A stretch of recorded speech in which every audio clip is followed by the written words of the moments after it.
Boa noite, irmãos. Boa noite, irmãs. Sejam todos bem-vindos à Casa Espírita Cristã Caminho do Pai, nessa noite de terça-feira. Então, como todos já sabem, vamos dar início à nossa palestra, né? Então, a palestra de hoje, a gente colocou o banner que a palestra ia ser um instrumento da perfeição do livro Jesus no Lar. Mas daí eu começando a estudar essa semana e hoje a 1h, eu fui estudar sobre algo e vamos modificar a palestra, tá? Daí na próxima terça-feira, as próximas 2 aulas, nós vamos fazer sobre como a gente lidar com as pessoas que nos tratam mal e tudo mais. Hoje a palestra vai ser sobre o perdão. O livro é Boa Nova, de Humberto de Campos, pelo Espírito Humberto de Campos, psicografado por Chico Xavier. O livro Boa Nova ele é semelhante ao livro Jesus no Lar, tá? Humberto de Campos vai narrar tudo o que aconteceu lá na época de Cristo, dos cristãos, dos apóstolos, dos discípulos. Vão poder nos adentrar com mais informações, que nem a série tão legal que a gente está assistindo, The Chosen, ela pode nos revelar e nos beneficiar mais, que é uma série incrível, tá? Então esse capítulo ele vai falar sobre isso ali, sobre que os discípulos começaram a perceber que as pessoas estavam falando mal de Jesus, então eles começam a se revoltar entre eles, querer saber uma resposta de Jesus, e Jesus, com toda a sua calma, sua bondade, ele vai nos esclarecer isso. Quando alguém fala mal da gente, o que nós devemos fazer? Discutir, dar sequência. Hoje nós vamos nos clarear com esses ensinamentos, tá? A palestra hoje vai ser um pouquinho mais rápida, entre 30 a 40 minutos, mas não sei se vai chegar até esse tempo ali. Vamos lá? O perdão. Então ele começa narrando. As primeiras peregrinações do Cristo e de seus discípulos em torno do lago haviam alcançado inolvidáveis triunfos. Eram doentes, atribulados, que agradeciam o alívio buscando ansiosamente. Trabalhadores humildes que se enchiam de santas consolações ante as promessas divinas da Boa Nova. Então que possamos sentir nós naquele momento lá, nas primeiras peregrinações, Jesus curando aqui, Jesus curando acolá, dando ensinamento, falando bem-aventurados os humildes, pois é deles o reino do céu, bem-aventurados os aflitos, porque serão recompensados. Então ele vem trazer esperança e consolação para as pessoas. As pessoas eram escravas naquelas épocas, aquelas pessoas eram abandonadas, ninguém amparava, não existia quase caridade. Então as pessoas ficavam numa pobreza e Jesus vem trazer esperança para essas pessoas. Vem trazer consolação, vem falar do reino de Deus. E isso que começaram a se contagiar as pessoas naquela época. Aquelas atividades, entretanto, começaram a despertar a reação dos judeus rigoristas, que viam em Jesus um perigoso revolucionário. O amor que o profeta Nazareno pregava vinha quebrar antigos princípios da lei judaica. Então imagina a pessoa acostumada de um jeito, tinha aquela região dos fariseus, do Antigo Testamento, de repente vem alguém para começar a dar consolações, trazer esperança. Então as pessoas começaram a dar tipo inveja, criar o que esse cara está fazendo, então começaram a armar. A gente vê muito isso na série de hoje, seguindo falando. Os senhores da terra observavam cuidadosamente as palestras dos escravos. Então os escravos estavam contando as histórias de Jesus, uma esperança da qual nunca tinham antes, né? E perguntavam imenso júbilo, proveniente das esperanças num novo reino que não chegavam a compreender, o reino de Deus que Jesus pregava. Os mais egoístas pretendiam ver no profeta generoso um conspirador vulgar, que desejava levantar as iras populares contra a dominação de Herodes. Outros presumiam na sua figura um feiticeiro incomum, que era preciso evitar. Então eles começaram a pensar que naquela época eram os ensinamentos de Moisés, então quem vinha trazer uma nova doutrina, a gente vê muito na série também, eles perseguiam, né? Quem falava contra o Moisés, eles matavam, eles perseguiam, não aceitavam isso. Foi assim que a viagem do mestre a Nazaré Então, relembrando, né, Jesus nasceu em Belém e a sua infância foi em Nazaré. Foi assim que a viagem do mestre para Nazaré. Então, depois de ele curar, fazer os ensinamentos, fazer umas curas, ele volta para a sua infância, ele volta lá para a cidade onde ele nasceu, onde ele ficou a infância. Redundou numa excursão de grandes dificuldades, provocando de sua parte as observações quase amargas. Então, tu imagina tu viver numa cidade, daqui a pouco tu sai, começa a curar, fazer um monte de coisa, daqui a pouco tu volta. Então tinha rumores daquele Jesus, filho de Maria, filho de José, que morava entre eles, que era conhecido, começou a fazer milagres. Ninguém estava levando a sério. Todo mundo estava achando isso ridículo. E a gente, novamente, vê isso na série de Jones, muito explicado isso. Que ele está lá entre os amigos e quando ele começa a pregar e falar as coisas, o pessoal denigre ele e ele quase é morto lá na hora. Por isso que ele teve que sair daquela região. E não pode fazer muitas curas naquela região como a gente vê no Evangelho. Foi assim que a viagem do mestre a Nazaré redundou numa excursão de grandes dificuldades, provocando de sua parte as observações quase amargas que se encontram no Evangelho, com respeito ao verso daqueles que o deveriam guardar no santuário do coração. Não foram poucos os adversários de suas ideias renovadoras que o procederam da cidade minúscula, buscando neutralizar-lhes a ação por meio de falsas notícias, e desmoralizando, argumentando com informações mal alinhadas de alguns nazarenos. Então eles começaram até a inventar certas coisas de Jesus. A gente vê no próprio Evangelho que os irmãos estavam indo contra Jesus, e estavam querendo até planejar algo na festa da Páscoa também. Então, continuando, Jesus sentiu de perto a delicadeza da situação que se lhe criara com a primeira investida dos inimigos gratuitos de sua doutrina. O que é o inimigo gratuito? Aquele que não faz nada, nunca fez nada, mas ele tem uma raiva de ti. Então, principalmente quem pratica caridade, começa a destacar em algo, tu consegue perceber entre familiares, entre amigos, entre colegas de trabalho, a pessoa do nada te tratar mal, fazer algo ali, porque tu está se destacando e isso está incomodando ela. É um inimigo gratuito. Inimigo gratuito de sua doutrina, mas aproveitou todas as oportunidades para as melhores ilações da esfera do ensinamento. Então Jesus, mesmo sabendo que tudo estava acontecendo, ele estava aproveitando e ensinando os discípulos, os apóstolos, essas ocasiões. Ele não se denegriu, não se abalou. No entanto, o mesmo não aconteceu a seus discípulos. Então, os seus discípulos não estavam no mesmo sentimento que ele.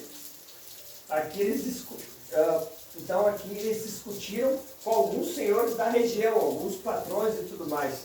Felipe e Simão Pedro, os apóstolos, chegaram a questionar seriamente com alguns senhores da região, trocando palavras ásperas em torno das edificações do Messias. As gargalhadas irônicas, as apreciações menos dignas lhe incendiam no ânimo propósitos impulsivos e defesas apaixonadas. Então imagina daqui a pouco tu tá lá, vai falar de Jesus e as pessoas começam a ridicularizar. Que Jesus o quê? Começa a zombar e começa a se denegrir. A mesma coisa quando alguém te chama e te ridiculariza, a gente fica com aquele ódio, aquela coisa, e isso foi o que os apóstolos sentiram naquela época. E aqui fala que eles estavam defendendo Jesus, mas agressivos, né? Defesas apaixonadas. Vamos ver o que os senhores achavam de Jesus. Não faltavam os que viam no Senhor um servo ativo do espírito mau. Então, eles achavam que Jesus era o servo ativo do espírito do mal, um inimigo de Moisés, uma sécula de princípios desconhecidos ou de traidores ao poder político de Antipas. Não é o que os discípulos estavam achando dessas discussões. Eles estavam até bolando umas ideias. Tamanhas foram as discussões de Nazaré que os seus reflexos nocivos se faziam sentir fortemente sobre toda a comunidade dos discípulos. Pedro e André advogavam a causa do mestre com expressões incisivas e sinceras. Então, entre os discípulos, eles começaram a falar sobre isso. Pedro e André estavam falando, defendendo ele com expressões incisivas e sinceras. Tiago aborrecia-se com a análise dos companheiros. Então o outro apóstolo estava se aborrecendo com o que eles estavam falando. Levi, ou Mateus, protestava expressando o desejo de instituir debates políticos, de maneira a evidenciar-se a superioridade dos ensinos dos Messias, em confronto com os velhos textos.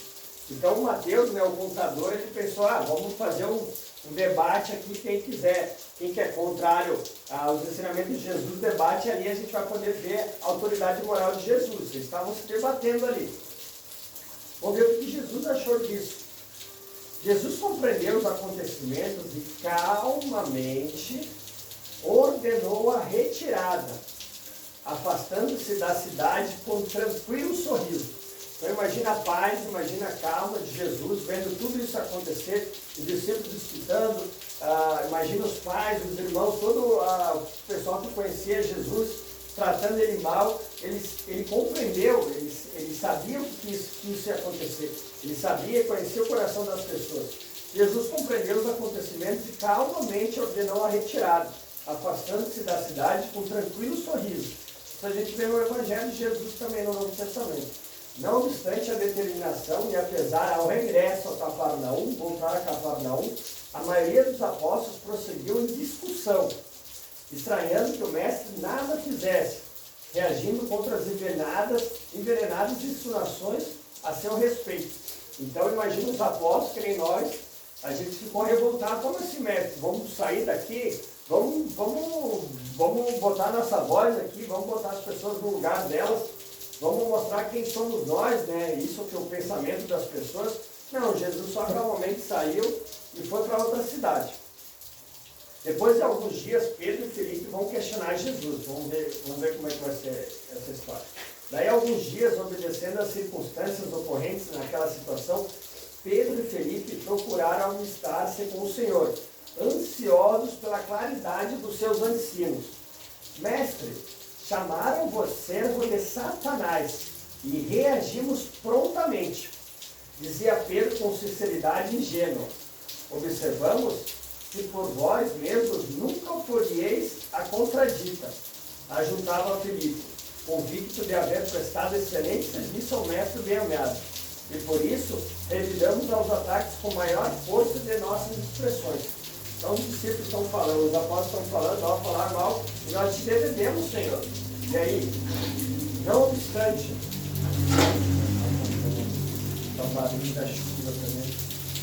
não obstante o calor daquelas afirmativas, Jesus meditava com uma doce placidez no olhar profundo, enquanto os interlocutores o contemplavam ansiosamente pelas suas palavras de franqueza e de amor.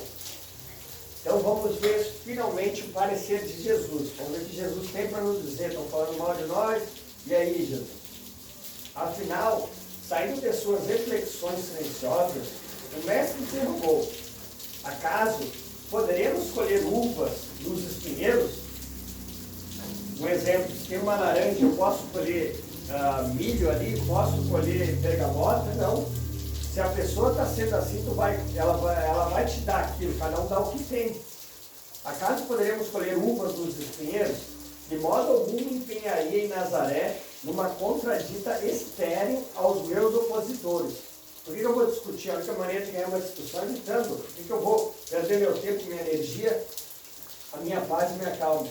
Contudo, procurei ensinar que a melhor réplica é sempre a do nosso trabalho, do esforço útil que nos seja possível. Nesse particular, não deixei de operar na minha esfera de ação, de modo a produzir resultados da nossa excursão à cidade vizinha, tornando-a proveitosa sem desdenhar as palavras construtivas no instante oportuno. Então, o que queria dizer? Não adianta ficar discutindo, fazendo tudo mais, brigando. O mais importante é a gente fazer a nossa parte. O importante é fazer o nosso trabalho. O importante é mostrar esse serviço e com o tempo as pessoas vão poder ver as nossas obras e elas vão ver que estavam erradas, vamos dizer assim, né? Isso que é o mais importante. E Jesus continua: não dê aos caras de que serviriam as longas discussões públicas ensaios e doestos e zombarias, ao término de todas elas, teríamos apenas menores probabilidades para o triunfo glorioso, que é o mais importante, do amor, e maiores motivos para separatividade e odiosas dissensões. Então, toda vez que a gente discute esse discurso, o que vai agregar? Vai agregar o quê? E no final vai ter o quê? A gente vai ter uma separação, porque nenhum dos dois vão aceitar, e o mais importante, que é o amor, não vai ser conseguido. Então, que adianta ficar brigando por time de futebol, de política, que é isso que Jesus está falando. Toda vez que a gente está discutindo, não adianta. Só devemos dizer aquilo que o coração pode testificar mediante atos sinceros. Porque, de outra forma, as afirmações são simples ruídos sonoros de uma caixa vazia. Pelas suas obras os conhecereis. Então, por isso que Jesus falou, não dê aos cães o que é sagrado, está no Novo Testamento. Não adianta eu, por exemplo, ser um espírita e tudo mais, eu vou falar para um evangélico, crente, ferraz, que é totalmente contra o espiritismo, eu vou falar de espiritismo para ele, é uma discussão, vai ter uma briga, vai ter lá, e essa pessoa não está preparada para ouvir a minha verdade. Então, não dê aos cães o que é sagrado. Não jogue suas pérolas diante dos porcos, porque eles voltando podem te estraçalhar vocês. Jesus falou isso no Novo Testamento. Vamos continuar, ainda continua ali. Felipe fala que até os discípulos falavam mal dele. Então, Jesus tinha os 12 apóstolos, tinha uns discípulos, um monte de gente que estava acompanhando Jesus. Mestre, atalhou Felipe, quase com mágoa, o vitimismo que a gente sempre vem falando. A verdade é que a maioria de quantos compareceram às pregações de Nazaré falavam mal de vós. Então, todas aquelas pessoas que estavam te seguindo, que estavam te obedecendo, daqui a pouco começaram a falar mal de você. A gente vê isso no Evangelho, acho que de João, que depois de uma discussão de Jesus com os fariseus, que começaram a conversar ali, um monte de gente saiu fora. E Jesus olha bem calmo e sereno e fala para os apóstolos ali, e vocês também não vão me abandonar? Daí o apóstolo Pedro fala, e por onde nós iremos se tu tens as palavras eternas? Então, mesmo Jesus não conseguiu agradar todo mundo. Aqui que comenta isso. Mas não será. Mestre, atalhou Felipe quase com mágoa. A verdade é que a maioria de quantos compareceram às pregações de Nazaré falavam mal de vós. Olha que interessante isso que Jesus vem nos dizer. Mas não será vaidade exigirmos que toda a gente faça de nossa personalidade elevado conceito? Então não é vaidade demais nós acharmos que as pessoas vão acatar tudo que nós achamos certo. Não é vaidade, por exemplo, tu vê que Jesus teve os 12 apóstolos e um deles traiu. Tu acha que, por exemplo, nós estamos começando uma casa espírita, não vai ter. A algum momento alguém vai falar mal da gente mesmo trabalhando aqui ou frequentando. Então essas coisas vão acontecer, porque nós não somos perfeitos. Nós somos crianças espirituais a caminho do Pai. A gente pode errar como outros podem errar e podem acontecer certas coisas. Por isso que Jesus falou, não será vaidade a mais exigirmos que toda a gente faça de nossa personalidade elevado conceito. Isso que a gente tem que pensar quando a gente começa a fazer de vitimismo e ficar falando, quando a gente bota nessa parte de ingratidão. Eu fiz tudo isso e a pessoa fez isso comigo. Eu estou me fazendo de vitimismo. Isso. O que Jesus nos fala? Faça a tua parte, faça o teu trabalho, mostre faz isso com amor, que é isso que o que conta. Interrogou Jesus com energia e serenidade. Interrogou Jesus com energia e serenidade. Nas ilusões que as criaturas da terra inventaram para a sua própria vida, nem sempre constitui bom atestado da nossa conduta. O falarem todos bem de nós instintivamente. Agradar a todos é marchar pelo caminho largo, onde estão as mentiras da convenção. Servir a Deus é tarefa que deve estar acima de tudo. E por vezes, esse serviço divino é natural que desagrademos aos mesquinhos interesses humanos. Felipe, sabe de algum emissário de Deus que fosse bem apreciado ao seu tempo? Todos os portadores da verdade do céu são incompreendidos de seus contemporâneos. Portanto, é indispensável considerarmos que o conceito justo é respeitado, mas antes deles necessitamos obter a aprovação legítima da consciência dentro da nossa lealdade com Deus. Então, isso que ele quer dizer. Se a gente está numa posição, por exemplo, um dirigente de uma casa, e está todo mundo só elogiando, só bajulando, como a gente vê essa puxação de saco, isso que Jesus está querendo dizer, opa, tem alguma coisa errada ali. Ou daqui a pouco eu estou usando a minha autoridade, ou eu sou uma pessoa muito que trata mal todo mundo, que as pessoas com medo, elas começam a querer me bajular tudo e nunca dizer que eu estou errado. Tem uma série que não é muito legal também, The Boys, tem um herói lá que é um vilão, mas todo mundo tem um medo dele e ninguém tem uma coragem de falar nada para ele. É mais ou menos isso que Jesus está querendo dizer. Tem uma passagem do Evangelho de Jesus que Jesus fala também sobre isso. Agora eu não me recordo, mas toda vez que alguém só te bajular, tem alguma coisa errada ali, tá? Então por isso que de vez em quando alguém vai falar mal de ti, alguém vai se irar contigo e falar algo que tu não queria, porque então tu fica feliz que está tudo certo, está tudo tranquilo aí. Mas não será verdade se está. Interrogou Jesus. Tá? Interrogou Jesus também. Tá? Isso aí. Mestre, observou Simão Pedro, a quem as explicações da hora calavam profundamente. Então depois de todas essas explicações, todo mundo ficou com um silêncio profundo ali, né? Mas o apóstolo Pedro, ele continuava. Nos acontecimentos mais fortes da vida, não deveremos então utilizar as palavras enérgicas e justas? Então eu tenho que ficar sempre quieto, eu não tenho que me opor, me posicionar às vezes. Vê que Jesus sempre nos ensinar. Em todas as circunstâncias, confiem naturalmente que se diga o necessário. Porém, é também precedido que não se perca tempo. Então, se uma pessoa está falando que isso daqui é limão, eu não vou ficar brigando que isso daqui é laranja.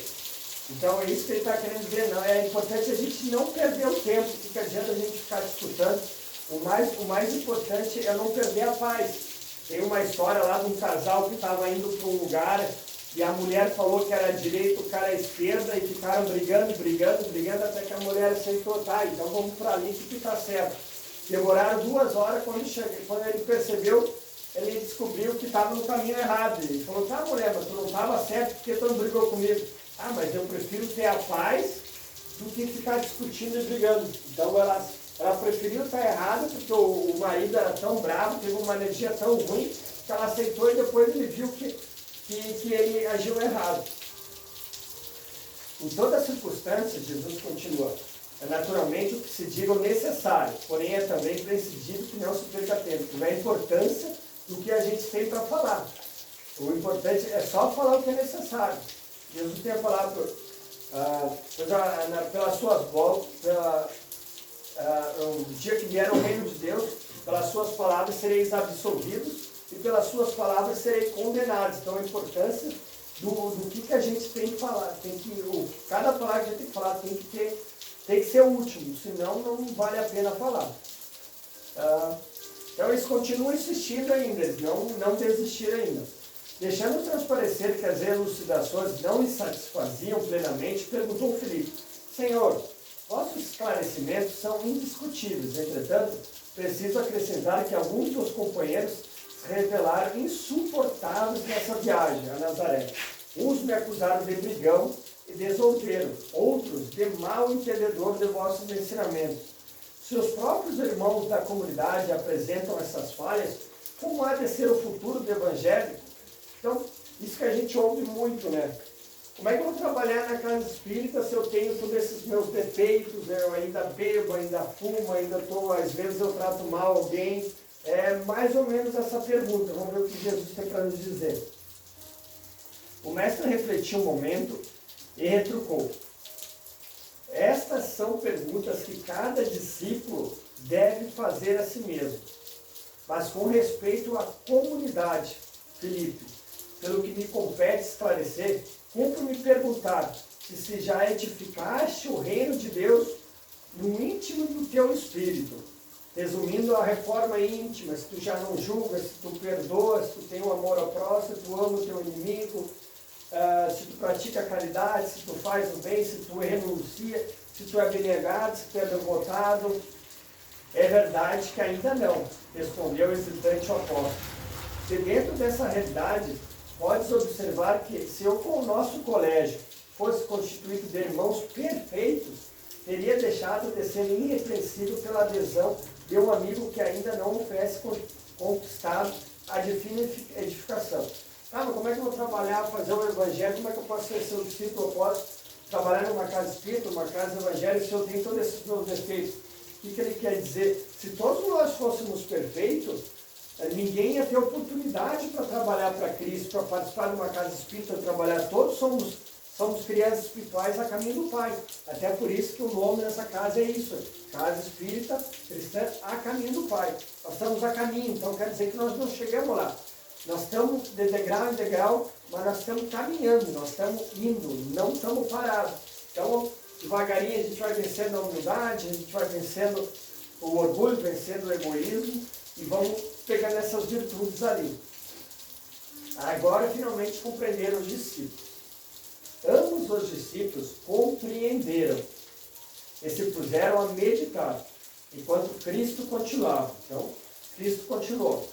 O que é indispensável é nunca perdermos de vida o nosso próprio trabalho. Sempre fala de trabalho, Jesus. Sabendo perdoar com verdadeira espontaneidade de coração. A gente tem que perdoar com espontaneidade de coração. Se nos labores da vida um companheiro nos parece insuportável, é possível que também algumas vezes sejamos considerados assim.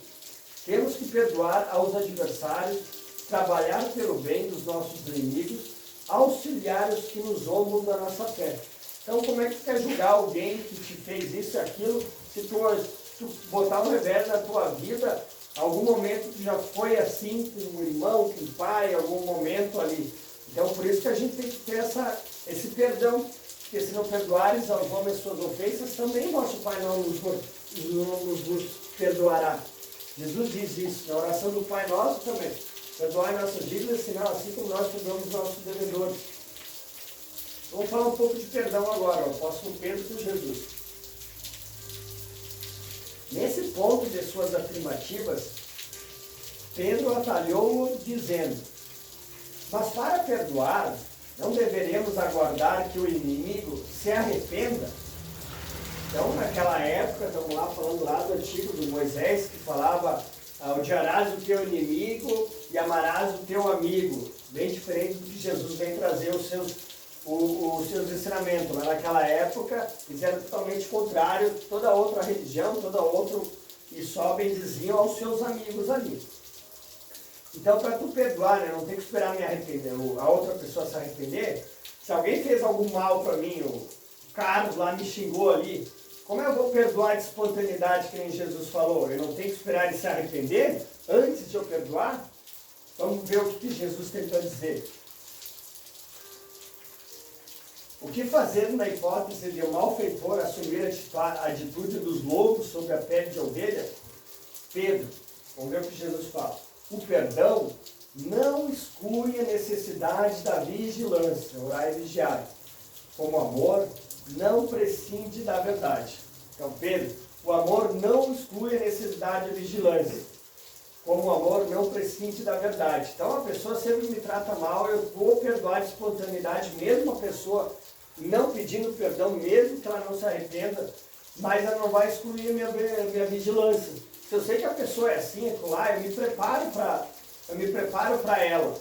Eu vou naquela casa, vamos botar, eu tenho um irmão que sempre me trata mal, sei lá, por uma inveja, alguma coisa. Antes de chegar nessa casa, eu já vou pensar, bom, meu irmão, em determinado momento ele vai agir assim, aquilo lá, então eu tenho que me preparar, eu tenho que me acalmar, porque vai ter essa ocasião, então eu tenho que respirar e não entrar nessa raiva, nesse ódio ali. E eu tenho que perdoar de espontaneidade. Pedro, o perdão não exclui a necessidade de vigilância, como o amor não prescinde da verdade. A paz é um patrimônio e cada coração está obrigado a defender, para bem trabalhar no serviço divino que lhe foi confinado. Se o vosso irmão se arrepende e procura o nosso auxílio fraterno, amparemos-los com as energias que possamos defender. mas em nenhuma circunstância cogite de saber se o teu irmão está arrependido.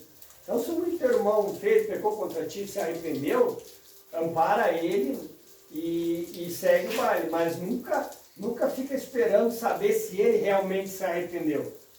Esquece o mal e trabalha pelo bem. Se tiver alguma oportunidade sempre para ajudar, amparar, poder ajudar essa pessoa que está te tratando mal, tu faça. É trabalhar pelo bem. Quando eu ensinei que cada homem deve conciliar de depressa com vosso adversário, busquei salientar que ninguém pode ir a Deus com um sentimento de odiosidade no coração. Aqui ele pega o ensinamento aqui de Jesus no Evangelho do Novo Testamento, ele fala bem assim: concilia-te com o teu adversário e quando ainda estás com ele a caminho, para que ele não te leve ao cárcere, não te leve à prisão. De verdade, vou girar que tu não sairás de lá até pagar o último centavo. Por que conciliar com o teu adversário enquanto ainda estás a caminho? Porque tu tem que conciliar enquanto tu está vivo. Imagina se os dois estão com raiva e daqui a pouco o outro desencarna e ele continua com essa raiva. Quando ele desencarnar, ele vai ser o teu obsessor. Ele vai ficar em cima de ti, vai tentar fazer todo o mal. Por isso que a gente tem que não... E quando a gente desencarnar, a gente tem que... Imagina se a gente desencarnasse hoje. Como é que seria? Eu vou poder me encontrar com Deus, com o coração leve, ou eu vou ter olhos de inimigos que eu fiz mal e estão só me esperando para me perseguir. É isso que Jesus fala. E o importante não é quantas pessoas te odeiam, é quantas pessoas tu não odeias. O importante não é o mal que as pessoas sentem de ti, mas é o teu mal. Então, se as pessoas sentem mal, faz tudo ódio contigo e tu pediu perdão, se arrependeram, está mostrando, tu fez a tua parte. Aí se a outra pessoa não fazer, aí é com ela e com Deus. É isso que ele quer dizer aqui, ó. Quando ensinei que cada homem deve conciliar-se depressa com o adversário, busquei salientar que ninguém pode ir a Deus com um sentimento de odiosidade no coração. Imagina chegar para o outro lado com esse ódio de alguém. Não poderíamos saber se o nosso adversário está disposto à conciliação. Todavia, podemos garantir que nada se fará sem a nossa boa vontade e pleno esquecimento dos males recebidos. Sempre Jesus fala, os Espíritos Superiores falam que o que ele mais espera de nós é a boa vontade. Ele sabe das nossas imperfeições. Mas nós temos boa vontade, a gente pratica caridade, a gente faz o bem, entrega cestas básicas, faz todo um algo ali para a humanidade ali. Se o irmão infeliz se arrepender, estejamos sempre dispostos a ampará-lo. E a todo momento precisamos e devemos olvidar o mal. Olvidar o mal é esquecer o mal que a pessoa fez. Teve um dia, não sei se foi o Natal, Dia das Crianças aqui no Vila Lobos. Teve um dia que eu estava com meu irmão e eu fui pegar um monte de caçulinha refrigerante e fui entregar ali no mercado da Inês Pasquale, uma que nos ajuda aqui nos trabalhos, uma das trabalhadoras.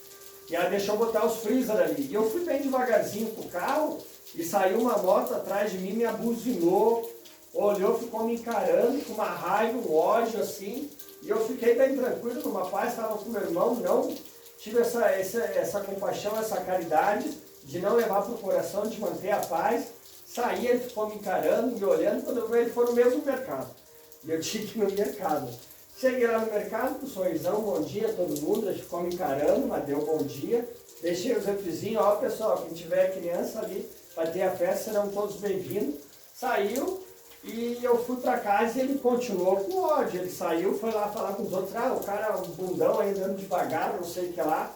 E ele ficou, e ele continuou comigo com aquele ódio. E eu mantinha a paz, meu filho, ó pai, tu não viu? Sim, eu vi, mas eu estou em paz com Deus, eu fiz a minha... Se eu errei, mas eu não estou segurando ódio. É isso que as pessoas têm que entender, faz toda a diferença. E que bom que às vezes a gente conseguimos, porque às vezes alguém fala mal, alguém faz uma coisa, a gente não consegue se controlar, aí lascou de vez, né? Tem uma passagem também de Chico Xavier, uma vez ele estava sentado numa cadeira, e daqui a pouco ele caiu na cadeira. Quando ele foi xingar, falar um palavrão, o orientador espiritual dele, o Emmanuel, falou assim, agradeça. Como assim agradeça? Agradeça. Agradeço, meu pai, que eu caí na cadeira, mas está tudo certo, tudo bem. Aí depois, mas por que tu pediu para agradecer? Não, os obsessores aqui estavam só esperando tu abaixar a tua sintonia, ficar com uma raiva, ódio, para eles poderem te acessar e conseguir fazer o trabalho que eles estavam querendo. Então até o ódio, a raiva, palavrão, tudo isso a gente tem que estar no horário de vigiar. Aí por adiante, o mestre sempre aproveitou as melhores oportunidades para ensinar a necessidade do perdão recíproco entre os homens na obra sublime da redenção. Acusado de feiticeiro, de servo de Satanás, de conspirador, Jesus demonstrou em todas as ocasiões o máximo de boa vontade para com os espíritos mais rasteiros de seu tempo, sem desprezar a boa palavra no instante oportuno. Trabalhou a todas as horas pela vitória do amor, com mais alto idealismo construtivo, e no dia inesquecível do Calvário, frente aos seus perseguidores e verdugos, revelando aos homens ser indispensável a imediata conciliação entre o espírito e a harmonia da vida, foram estas suas últimas palavras: Pai, perdoa-lhes porque eles não sabem o que fazem. Então essa última frase é de se arrepiar. Perdoa porque eles não sabem o que fazem. Estão te tratando mal, fizeram isso, estão com ingratidão contigo, parente, irmãos, perdoa porque não sabe o que faz. Cada um está na sua hierarquia de evolução, uns estão os degraus mais acima, outros estão abaixo, então perdoa. E porque tu mereceu desse perdão, porque tu já fez erro, já fez em outras vidas honestas, então a gente tem que estar sempre nesse, por isso que Jesus pregava tanto perdão ali. Então pessoal, essa palestra acaba aqui, então que a gente possa sair daqui aliviado com esses ensinamentos muito legal do livro Boa Nova, que a gente consegue nos alimentar mais do livro Jesus no Lar, né? E na próxima aula eu volto a fazer a palestra que era para ser hoje, mas quando eu li esse texto aqui, não, era bem isso. Vocês vão ver que a palestra próxima vai ser bem sobre isso. Então foi muito interessante a gente falar isso para isso, tá? Então, isso aí então. Gratidão.